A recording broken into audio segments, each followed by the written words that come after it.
Assalamualaikum warahmatullahi wabarakatuh. Teriring doa, mudah-mudahan kita semua diberikan kelancaran dalam mengurus PPDB SMP DKI. PPDB SMPN DKI Jakarta tahun 2021. Bisa dilihat di laman website ini. Kemudian ini adalah posko pengaduan jika ada kendala. Jadi sudah dibagi wilayahnya, Jakarta Timur, Jakarta Selatan, Jakarta Barat, dan sebagainya. Kemudian ini ada posko dinas. Kita tidak selayaknya menelepon sini. Kalau ada kendala, teleponnya di posko ya. Posko yang ini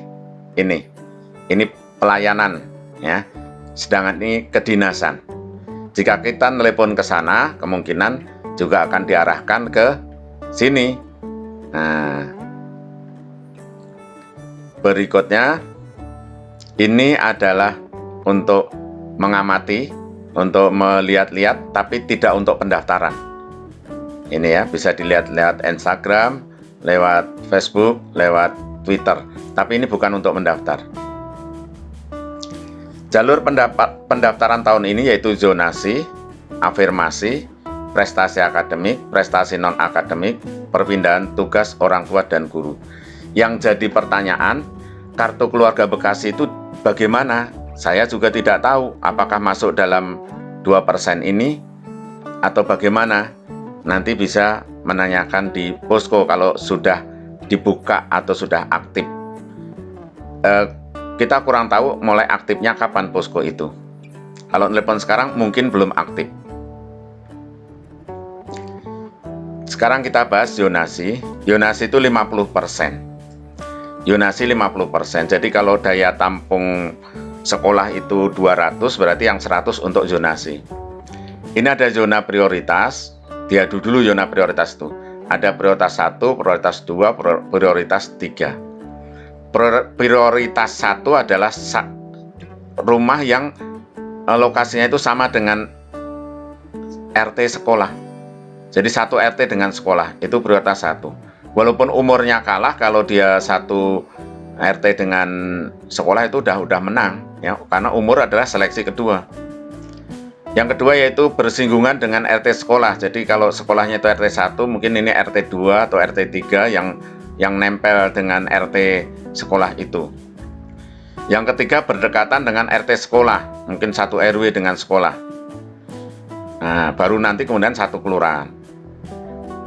Yang diadu umurnya adalah apabila sama-sama satu RT dengan sekolah, terus jumlahnya banyak, baru diadu umur.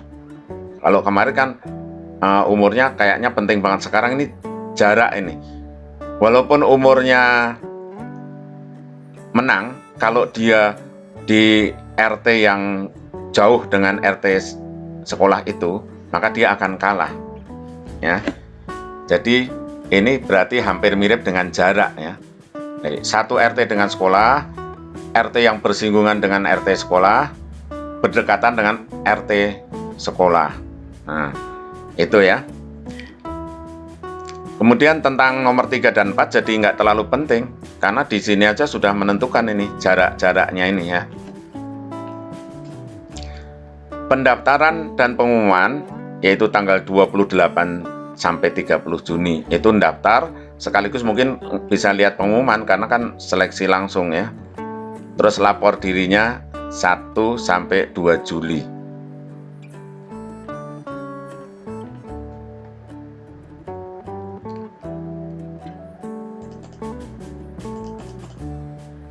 Prestasi akademik sekarang. Prestasi akademik itu 18%. Dilihat dari nilai rata-rata rapot yang terdapat pada lembar Sidanira. Nah, Sidanira itu ada 4 pelajaran kalau nggak salah, terus nanti di rata-rata. Nah, rata-ratanya itulah yang diadu. Kemudian 30% untuk akreditasi A, 20% untuk sekolah akreditasi B, 10% untuk sekolah berakreditasi C. Jadi misalnya daya tampung khusus prestasi akademik itu misalnya 60 siswa, maka dibagi yang 30 itu buat kelompok sekolah yang akreditasi A, yang 20 buat kelompok sekolah yang akreditasi B, dan 10 buat yang berakreditasi C. Jadi tidak yang berakreditasi C terus nilainya kalah semua, nggak dapat sekolah, gitu bukan. Yang C tetap dapat 10%, yang akreditasi B dapat 20%, yang akreditasi A dapat 30%. Kalau daya tampungnya itu misalnya 60 orang, maka yang 30 khusus untuk akreditasi A, yang 20 khusus untuk akreditasi B, yang 10 khusus untuk akreditasi C.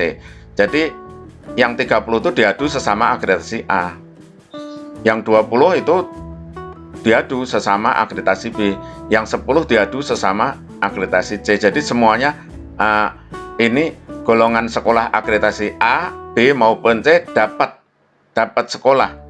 Cuman yang C dapat 10%, dapat 20%, yang B dan yang A 30%. Kalau tidak dikelompokkan, dikhawatirkan yang dapat sekolah hanya anak-anak yang sekolahnya akreditasi A. Kalau ini anak yang sekolahnya akreditasi pun dapat, tapi jatahnya cuma 10%, begitu ya.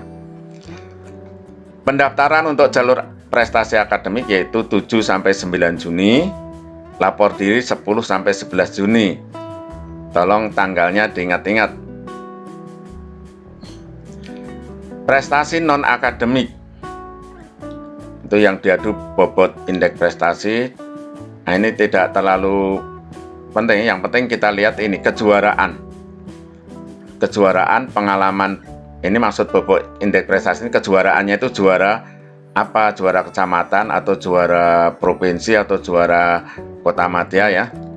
Ini ternyata selain kejuaraan ada juga pengalaman berorganisasi. Mungkin ada surat keterangan menjadi ketua OSIS kalau SMP ke SMA ya, atau pernah menjadi ketua PMR, ketua dokter kecil, mungkin seperti itu. Kemudian pengembangan minat dan bakat itu dia termasuk kejuaraan melukis, menggambar atau menyanyi dan sebagainya. Nah, ini kalau yang ini malah dibalik. Yang sekolah akreditasi A itu cuma 10%, B akreditasi B cuma 20%, yang akreditasi C jadi 30%. Karena yang C tadi jatah yang akademiknya sedikit. Sekarang yang akreditasi C jatah non akademiknya lebih besar gitu. Ya, kebalikan dengan yang tadi. Waktu pendaftaran dan pengumuman 7-9 Juni, lapor diri 10-11 Juni.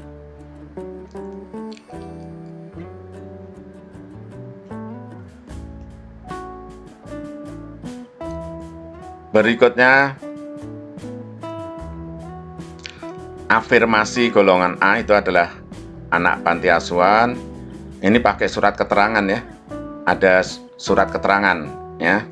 Anak tenaga kesehatan yang wafat karena COVID-19. Nah, ini ada surat keterangannya, pendaftarannya tanggal 14-16 Juni, lapor diri 17-18 Juni. Afirmasi golongan B, anak terdaftar dalam KJP Plus dan seterusnya, ini juga perlu surat keterangan. Jadi sekali lagi yang belum ketahuan yaitu tentang anak kartu keluarga Bekasi. Mudah-mudahan nanti segera ada informasi. Sekarang kita lanjutkan ke alur pendaftaran. Alur pendaftaran yaitu yang pertama pengajuan akun, terus aktivasi token, pemilihan sekolah, terus nanti melihat hasil seleksi, terus lapor diri. Jadi ada 5 langkah. 1. Pengajuan akun, 2. Aktivasi token, 3. Pemilihan sekolah, 4. Hasil seleksi dilihat, 5. Harus lapor diri. Nah, pengajuan akun itu ini langkah-langkahnya. 1, 2, 3, 4. Buka ini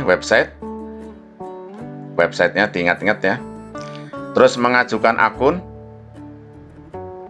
ada menunya nanti, mengisi formulir, dicetak dicetak buat tanda bukti ya. Yang nggak punya printer, beli printer dulu. Aktivasi token, buka ini website. Ini ada petunjuknya nanti ya. Nah, nomor peserta ini sepertinya kalau anak DKI yaitu nomor peserta yang ada di kartu ujian.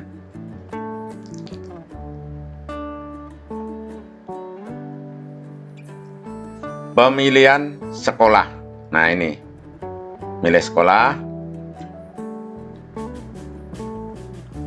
Ini ya, dibaca ya. Terus lihat hasil seleksi. Terakhir yaitu lapor diri. Lapor diri.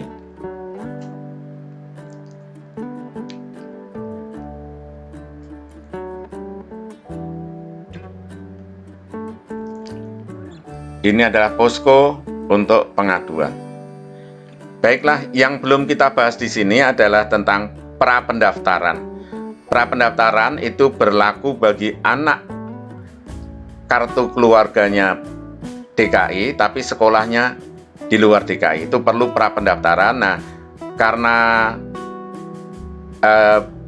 dalam hal ini Pak Tomo tidak terlalu berkepentingan dengan itu, silahkan yang anak kartu keluarga DKI tetapi sekolah di luar DKI itu membaca tata cara pra-pendaftaran. Nah, itu ada di website, dilihat sendiri, mudah-mudahan jelas. Baiklah, sampai sini dulu pembahasan kita. Mudah-mudahan nanti semuanya lancar dalam melakukan pendaftaran. Terima kasih. Assalamualaikum warahmatullahi wabarakatuh.